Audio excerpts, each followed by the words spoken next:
Joseph Mallord William Turner was hailed as a prodigy from an early age, and he went on to have a remarkably successful painting career.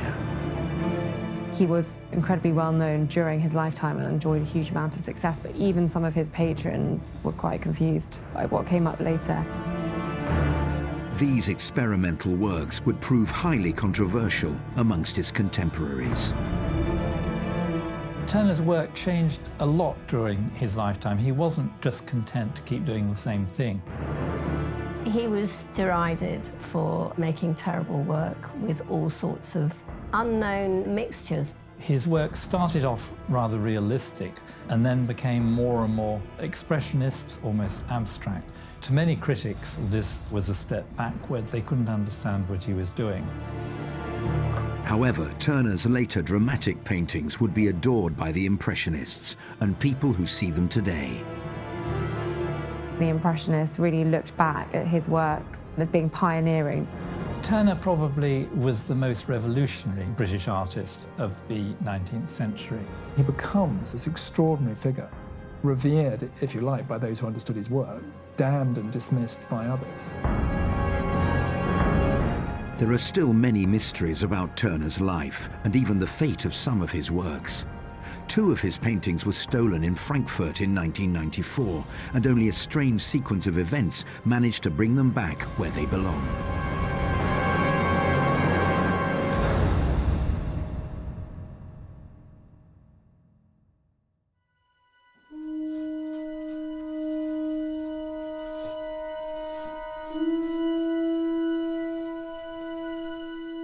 In 1843, when Turner was 68 years old, he exhibited a painting called Light and Colour, along with its companion piece, Shade and Darkness.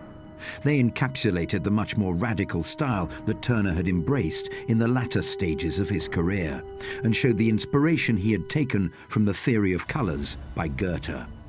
But a century and a half after these revolutionary works were first seen, they would vanish from a temporary exhibition in Frankfurt. There was an exhibition in Frankfurt on Goethe's interest in colour and art, and the Tate Gallery lent 2 paintings by Turner, major works, which reflected Goethe's colour theory. These are 2 late Turner paintings from the period in his life when he was making these rather amazing kind of proto-impressionist pieces, but they're also allegorical, biblical themes, but they're also an argument about Goethe. And because of that, they'd been chosen to be part of an exhibition in Frankfurt. These 2 wonderful paintings were stolen, along with one Caspar David Friedrich painting, which I think is sort of quite interesting. The robbers stayed behind and took the paintings during the night. I was director of programs at the Tate, and my boss was the director, Nicholas Sirota. And he rang me early in the morning, woke up and took this call, and it was very hard to take in what he was saying, which was that a message had come through that these 2 Turner paintings had been stolen in the night. And it was really hard to know almost what Nick was saying. It was such an appalling message, but he finished that call by saying, "You better bring your passport to work." It would be years before these Turners would be seen by the public again. Tremendous efforts would be made to try and reclaim these key elements of Turner's artistic legacy, a legacy that took a long time to be fully appreciated. To select, combine and concentrate that which is beautiful in nature and admirable in art is as much the business of the landscape painter in his line as in the other departments of art. Turner was born in Covent Garden, London in 1775. The exact date is still unknown, but there's a record of his baptism on the 14th of May. Although he had the first name of Joseph, he went by his middle name of William throughout his life. Turner is born in very, very modest circumstances. You know, he's the son of a barber, grows up in Covent Garden. Turner started drawing at a really young age. We know that in 1786 he went to Margate and he made some sketches of the town. He was really, from a very small boy, out and about making drawings from life. And later on he went to go and visit an uncle in Berkshire in a place called Sunningwell. And we have a whole sketchbook that exists from that time and a watercolour of Oxford. So his father was immensely proud of him from a very early age. When Turner was 12 years old, his father put some of his drawings in the window of his barber's shop and they sold. We know that he bragged to an artist friend saying, you know, my son is going to be this amazing painter, he's going to be an incredible painter. So he was drawing and sketching from childhood really, and then went on into the academy from 1789. The Royal Academy had only recently been established and was still headed by its very first president, Sir Joshua Reynolds, one of Turner's artistic heroes. Reynolds himself would head the panel that admitted the precocious young Turner to the school. Turner entered the school of the Royal Academy at the age of 14, which was very young, and he was a very good student. His education now would have been rather traditional. A lot of drawing of the human body, either from live models or from plaster casts.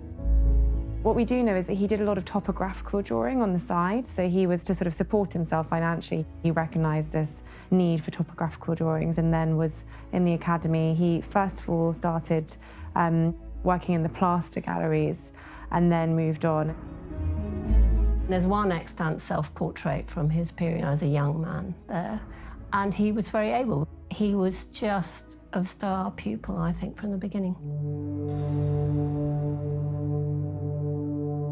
Turner exhibited his first oil painting whilst at the Royal Academy, Fisherman at Sea, which shows a nocturnal scene on the English south coast. But Turner had high ambitions and travelled across Europe to learn from the great masters at the best collections, including the Louvre.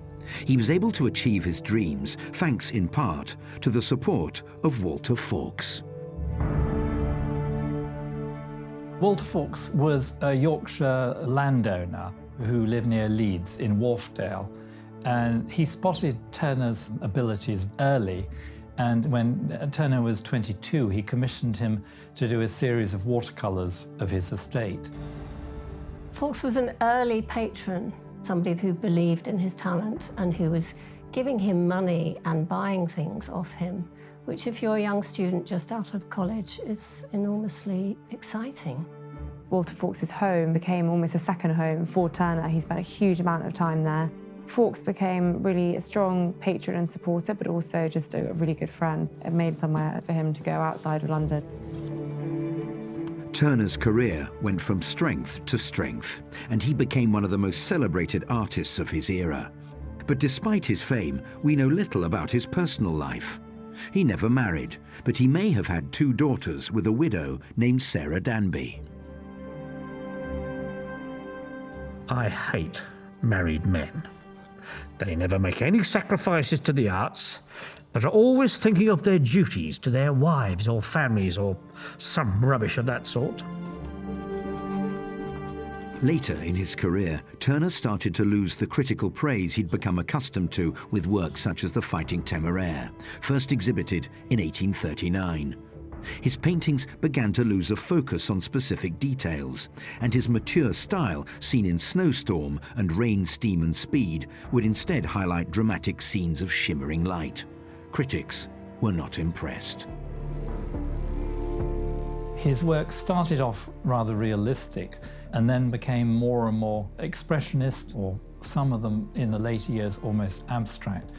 And of course, to many critics, this was a step backwards. They couldn't understand what he was doing. When they were first exhibited, they were regarded absolutely as sort of strange and very, very odd by some of the critics. I mean, they were sort of really dismissed by some as saw them as far too experimental. He took a lot of flack, and these are people who maybe supported him in his earlier career. He was incredibly well known during his lifetime and enjoyed a huge amount of success, but even some of his patrons were quite confused by what came up later. The critics were incredibly rude. There are some criticisms saying that they looked like lobster salad, mustard, whitewash, soap suds. So I think they were just quite bemused by these seemingly unfinished, quite mad, riotous paintings that were very different from what they're used to. I mean, they've got wonderful kind of swirls of colour, but of course those things that were dismissed in Turner's time have later been reappraised as great masterpieces.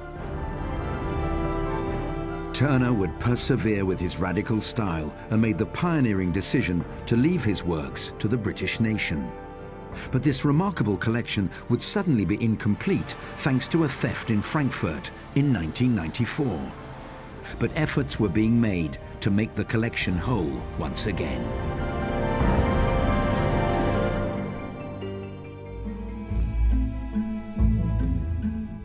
It is only when we are no longer fearful that we begin to create. Joseph Mallord William Turner died on the 19th of December 1851. He was buried, as he'd requested, at St. Paul's Cathedral next to his hero, Sir Joshua Reynolds.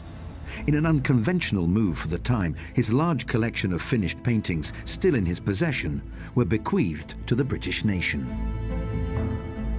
He left his paintings and drawings to the state, which was an unusual thing to do, and it was a huge amount of material. There were 300 oil paintings and 30,000 drawings and watercolours. Turner left a lot of money, a small fortune really. He left some money to the Royal Academy, who have since given the Turner Medal, and also to the National Gallery, which took the large bulk of his paintings, which we now know are in the Tate, in the Claw Wing. There have been occasions through 18th, 19th, and certainly in 20th century when artists have done wonderful things of donating works. But Turner was determined not just to kind of leave a few paintings, but to really leave the very best.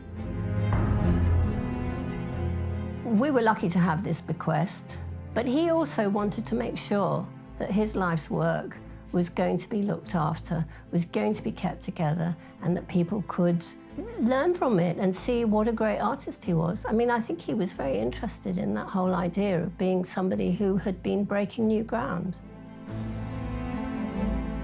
I think to leave that body of work, his entirety of his career, to the state was really something special, was unique and something that was unprecedented. Indistinctness is my forte. Only 2 decades after Turner's death, his paintings found a whole new group of devotees on the continent, the Impressionists, who were particularly taken with his later works that had once proved so controversial. In terms of mindset, we can definitely see that Turner was a real precursor to the Impressionists. He was looking at natural effects, atmosphere, light effects, changing feelings during the day, shadow, darkness, light, how colour affects the renderings of what you're seeing. So it was really a similar approach, and it was definitely a precursor. And we know that some of the Impressionists will have seen his work. It was Monet in particular who discovered Turner. Monet fled to London in 1870 because of the Franco-Prussian War. And during this period, he became interested in British artists, not surprisingly, and above all, Turner. We know that he was heavily influenced by Turner as well as Whistler, another artist again who was looking at the effect of light and colour and atmosphere at different times of the day.